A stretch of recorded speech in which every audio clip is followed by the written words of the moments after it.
This is continued reading of Decorated for Duty, story of a Civil War veteran and his life as it was done. And anyway, please subscribe to my channel, hit the like button, and those two things really help. They really help as far as YouTube is concerned. It gives my channel more credence, my videos more approval, more exposure, and that's important on YouTube. But at any rate, my deal I've been offering, anybody who wants any of the 31 ebooks that I have written, shoot me an email. You can see my email address there at the bottom. Tell me which book you want. I will have you send $3.99 instead of $6.99 as the price is normally. I will send you an email with the book as an attachment, and you can read it, decide if you like it or not, and if you decide that you want a refund, I will send you $3.99 right back again. I use Zelle, Zelle. It is a free application from the banks. Both the banks I use here in East Texas have it. It's instantaneous. It's digital, and your bank, you'll find in your, if you go on your page, I guess you would anyway, you'll find where it says transfers of money and whatever, and it says Zelle. And once you click on it, it'll give you the questionnaire that you'll have your answers for, and have it that means. At any rate, where are you, mother?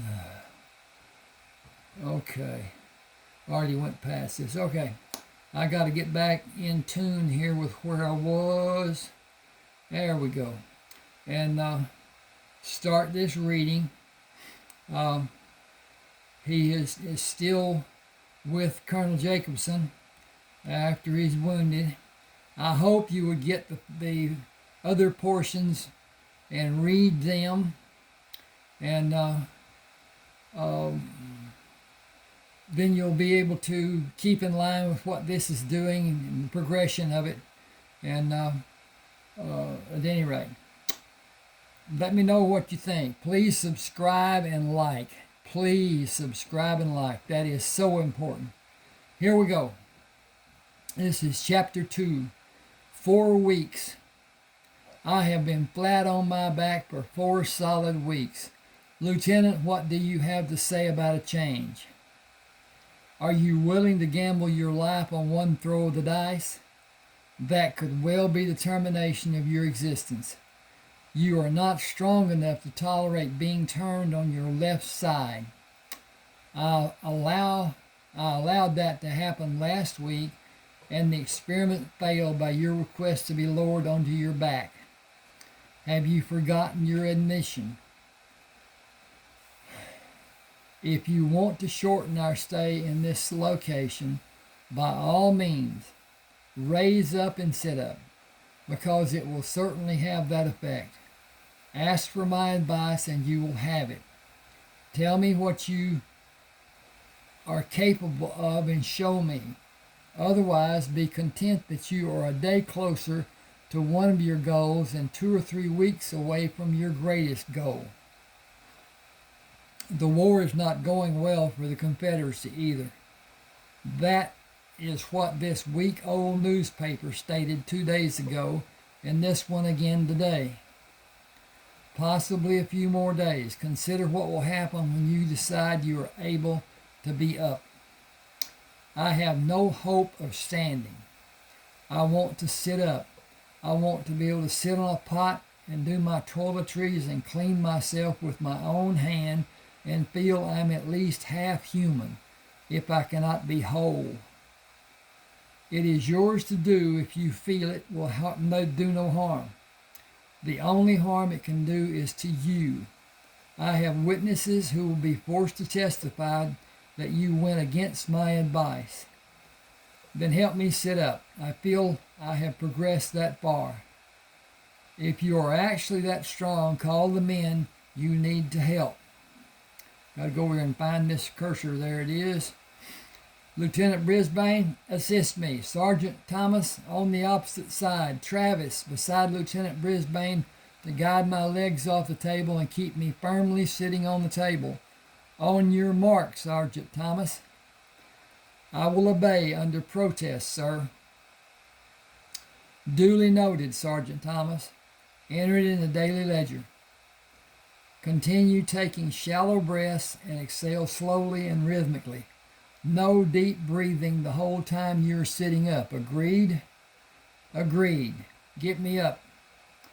Thomas, merely guide. I want no pressure put on his left arm or anywhere on the left side of his body. If he slides away from you, grab his hips and keep him sitting on the table. We are ready for your mark.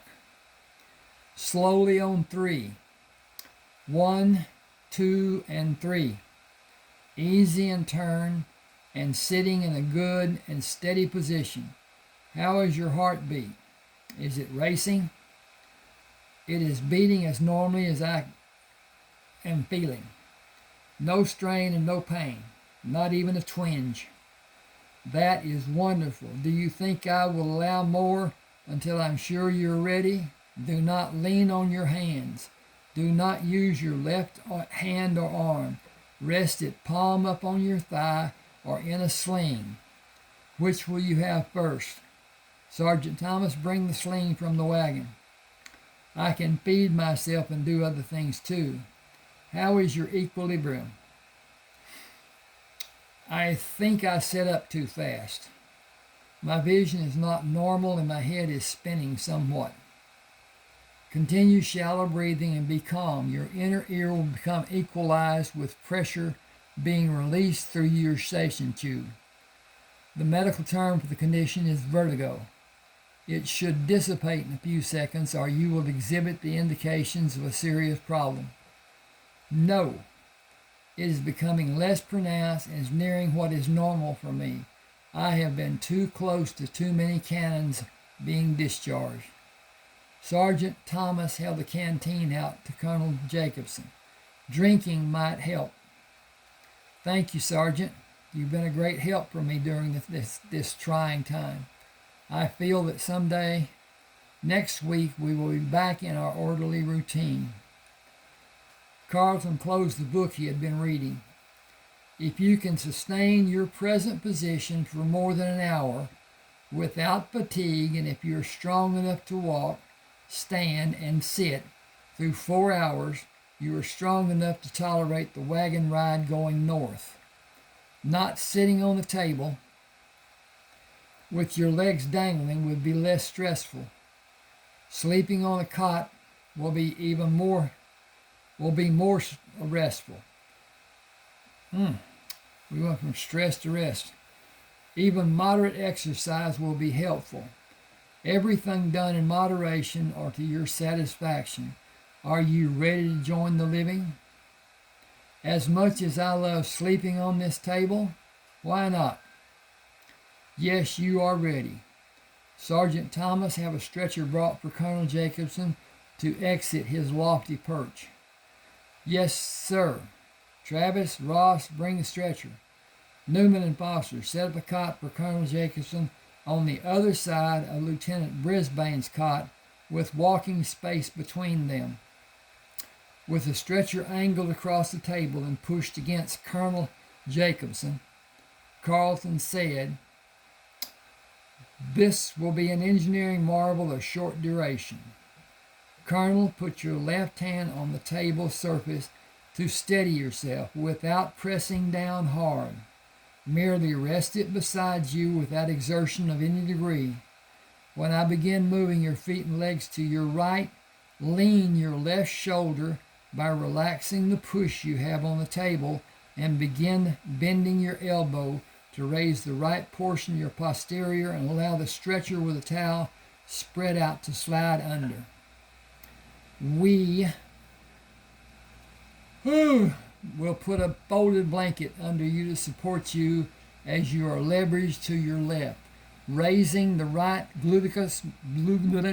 Hang on a second.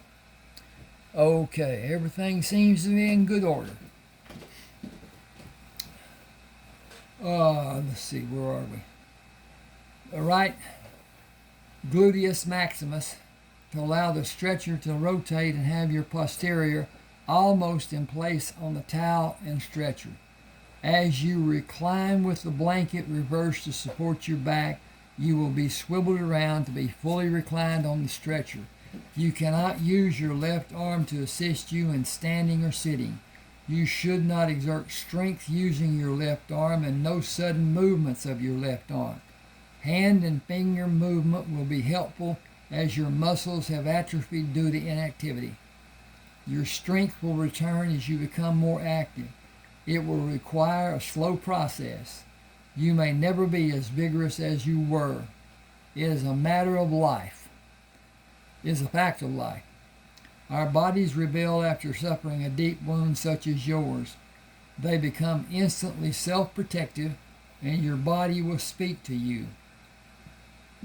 After a fashion, it will scream at you.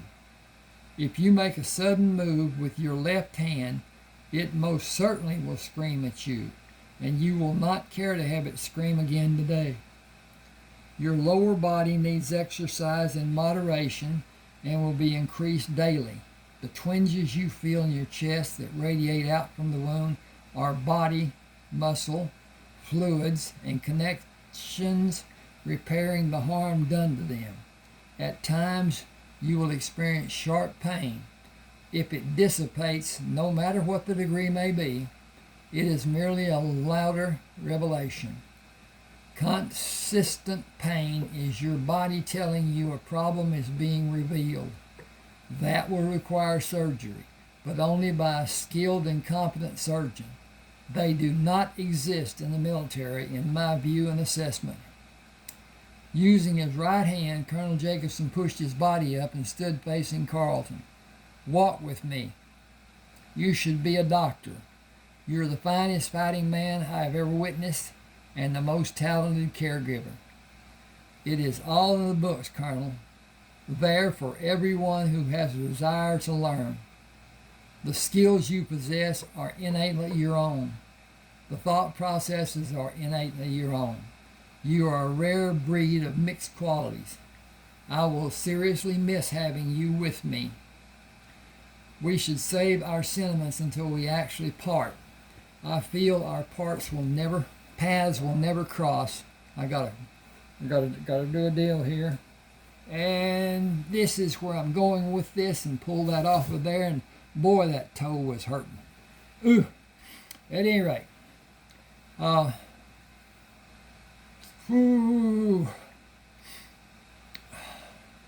we should save our sentiments until we are actually apart. Until we actually part. I fear our paths will never cross after we say our goodbyes. It is an ominous foreboding for me. Is it something you are aware of? Just the sadness of what I know will be. You will be reassigned, and I'll have a new commanding officer who may or may not allow my fighting tactics to be used, exposing me and others to greater danger. Hang with me just a second. I'm going to change this. Okay,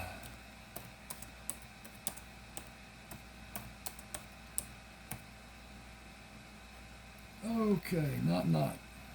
I got that done. Thanks for your patience. I'll save this now. Click that save button and click that save button, and it's done. Okay, here we go. Standing to protect a position is not how American Indians wage war. They gave as little opportunity for their enemies to have an advantage as might be possible.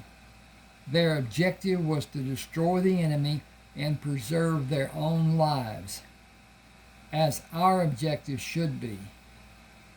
I need to change this to, it's a ongoing process. OWN. Okay.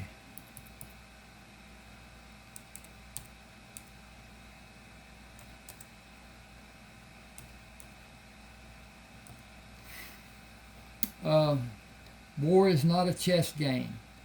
It is battles won or lost. This is a war of attrition. Sporadic physical confrontations with weapons between men who love the life they have, trying to preserve it.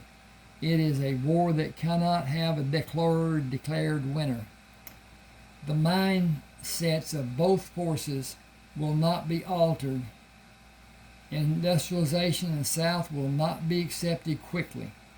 Two completely different people live in the north portion of these states and in the southern portion, who will not change by any means. Our freedoms have been compromised by this war of both people. Our freedoms have been compromised by this war of both peoples. We are not united, and the division was implemented by our northern government. We were united against suppression by the British. Now the conflict was over 50 years ago. Different cultures, different lifestyles, different ideologies, different weather patterns, different transportation. Got to click the button. Turn the page. Different concerns. The list is endless. But every aspect divides us from being a united country. North and South will never be the same, so they will never be equal, and rebellion will be quietly held in each southern person's heart. Hang just a second, please. Okay.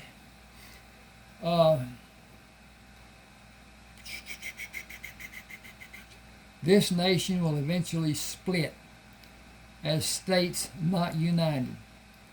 Federalists will force it to be done if they control the government. They will abolish state rights. A comparison cannot be made between Michigan and Mississippi. They are completely different.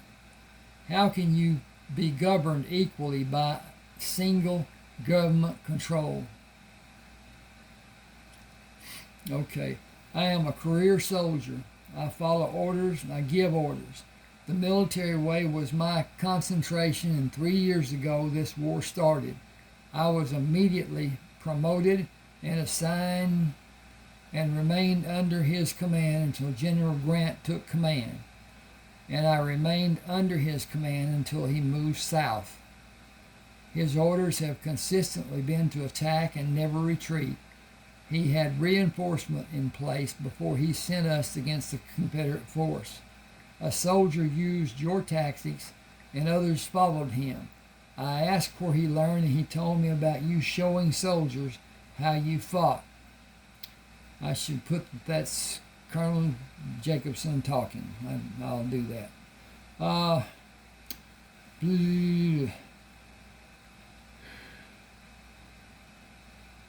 I asked where he learned. He told me about you showing soldiers how you fought. I went through channels and had you assigned to my command. You have been instrumental in lives saved and battles won, and that has elevated my status. I expect to be made general when I next meet General Grant. Yet I cannot advocate your tactics or methods in the execution of my future post. Your actions are considered barbaric, as if war is civilized. I am able to walk, and I do not feel the exertion is causing great fatigue. I feel the need to reestablish my position in General Grant's command. 1 month without contact could be a career-changing event. I will send a dispatch today, and tomorrow we will journey to the nearest bivouac area, and I will take command until a general officer is in command. If he has returned, that could be General Grant. Have you met him? He is a physical presence and has a roguish demeanor. He is an excessive drinker, but he is a brute in battle. I will be mounted when we enter the encampment. That will force us to leave another of the wagons. They will be retrieved. We will take the wagon with your personal items. They will be stored for you to claim after this conflict is settled. The lives I've been able to give us with you under my command will end. It is the price we pay as soldiers. Colonel Jacobson had a tent erected and moved his cot inside it. He did not speak to Carlton until the following morning when he ordered their withdrawal. With the wagons prepared to leave and the wagons being left fully loaded, Colonel Jacobson sat beside Sergeant Thomas, followed Lieutenant Brisbane. He stoically accepted the jostling of the wagon until the sentries of the encampment came into view. Stop the wagon and help me down. Saddle the horse for me. He rode into the camp in full dress uniform and saluted the sentries. Who is your commanding officer? Colonel Forrester, sir. Where is his command located? The largest tent inside the compound, sir. Pass my men. Yes, sir. The sentry stood at present arms until the last man entered. Carlton stationed the men and walked behind Colonel Jacobson. Colonel Forrester waited for Colonel Jacobson to enter. It is a pleasure having you safe with me. You had me worried. Where is Lieutenant Brisbane? I have orders for him. I am waiting for your orders, sir. Come in, let me see you. You are the most sought-after Union soldier in our ranks, regardless of your rank. I will not keep you long. Here are your orders from General Grant. Accommodations, award, advancement to captain, and pay vouchers. He shook Carlton's hand. See the paymaster before you leave. Good luck to you wherever you may go. Ohio will not be safe for you. I am not sure of what is happening. Am I being cashiered out of military service in some form? Far from it. Are you unaware of your battle wounds? No, sir. I have visual proof of each of them. How many have you suffered? 18 or 19, sir. 21, Captain. Once more, give me your hand. I wish you had not received so many. I would make you a colonel and give you the best troops we have. You have certain privileges available by presidential decree. Your possessions are to be placed in wagons as may be needed. You may have 5 soldiers of your choosing to escort your departure as honorably reassigned members of this command with full pay and mounts for each of you with General Grant's authorization. Each of you may join a command in the West as you wish within the coming 5 years. You have a bounty issued by General Beauregard. $2,000 have been offered for your death, which will remain in effect for 5 years after this conflict is resolved.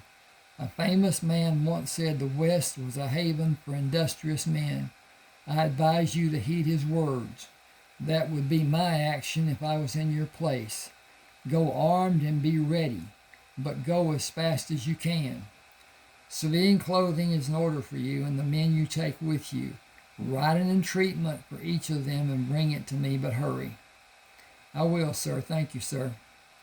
He looked at the back of Colonel Jacobson's head, shrugged, and saluted Colonel Forrester. By your leave, sir. Without returning the salute, he said, hurry. He found the men with the wagons. Thomas, Ross, Jacob, Billings, Hastings, and Talmadge. Do you want to stay and fight or leave with me with a horse, your weapons, and full back pay? Quit acting so odd. That is not funny. That is not a funny joke. First, come with me to get a new Henry rifle. They will actually be mine, but you will have use of them during our journey. Does that sound like a joke to you? Where is the armory? Hastings raised his arm and pointed. That tent, but there is a line waiting. I have authorization from General Grant. Come with me in a hurry. Everything we do today will be hurried. Tom, if you will wait to go with us when we leave, stay here and protect our possessions. Pushing by the men in line, Carlton held the authorization out for the lieutenant. I require 2 Henry rifles and 500 rounds. 6 of my men require a Henry rifle and 100 rounds. We will have 10 Remington revolvers with 800 rounds and belts with holsters. Gather the rifles, revolvers, holsters, ammunition, and have your men bring them to my wagon. Yes, sir, Captain Brisbane. Please advise General Grant of my service. He appreciates your efforts, Lieutenant. Your order for arms and munitions will be quickly prepared and taken to your wagon. The men will load them in your wagons as you direct them. Carlton pulled out another directive from the envelope. Load another of the wagons you have that is ready to travel. I will take it with me. The lieutenant scanned the order and saluted. As you wish, Captain Brisbane. He shouted, Sergeant Thomas, bring the men around to the other side of the tent. Thomas and the others ran to catch Carlton. You already got them? You have never been so well armed.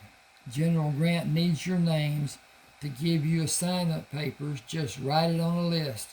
Sergeant Thomas will deliver it to General Grant. Gotta flip the page. The assignment papers and meet us at the paymaster. Hurry. Travis, take the wagon to Tom and come to the paymaster tent. Carlton gave the orders to Major Fleming. Orders from General Grant, sir. Are you Carlton Hightower, Brisbane? I see by your orders that you are. I am required to establish your identity. I am, sir. You have 43 months of service. 10 as a medical assistant, 447 campaign engagements, 18 presidential awards, and you have been wounded during 22 of those engagements. Calculation will take a few minutes. Do you require gold coins or currency? Gold coins, please. Hang just a second. Yeah. Completing the calculations, he looked up at Carlton. Your compensation has a total of $2,247. The sergeants are preparing a satchel for your gold coins. I will make certain it is correct count, and you will sign to that effect. Please give my regards to General Grant when you next see him. Please divide the coins into 2 satchels. Satchels. As you wish. I have the 5 men who are mentioned in the orders without names, waiting with their assignment papers from General Grant. I will see to their needs after we have satisfactorily concluded your business. Opening the flap of the leather pouch, he let the coin slide down to his outstretched hand. He meticulously counted each coin individually, placing what he considered to be half the coins in the original pouch and half in the second pouch. Please sign this acceptance form, Captain Brisbane. I will see to the needs of the other if you will excuse me, please. Thank you, Major. Carlton waited until the paymaster finished with each man and told them to meet him at the wagon. He asked one of the sergeants for paper, pen, and ink, and wrote a list of supplies, gave the writing utensil to the sergeant, and went outside to climb inside the wagon to rearrange the box holding the rifles, the box that held the revolvers, and the ammunition boxes. Climbing down, he met Travis. We will take this wagon to the supply tent and fill it. I made a list, but it can be increased. General Grant was lenient with his orders. I think he wants us to go west and join another force. I have endured too much. Did your pay satisfy, or did the amount leave you wanting? It is not much pay for 2 years of being shot at. $277 is all. But we have the supplies General Grant gave us and the money. That is satisfying for all of us. Thomas dismounted and moved around the wagon. All I can tell you is I am not unhappy about being reassigned.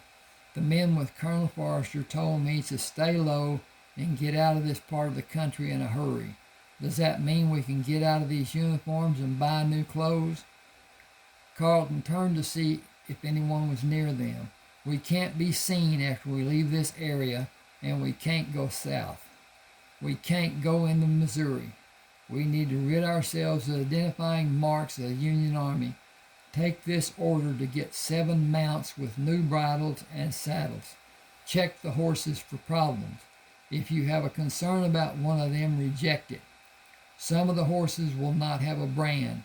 Get 7 that are not branded, if you can, and take them to the wagons when you're satisfied.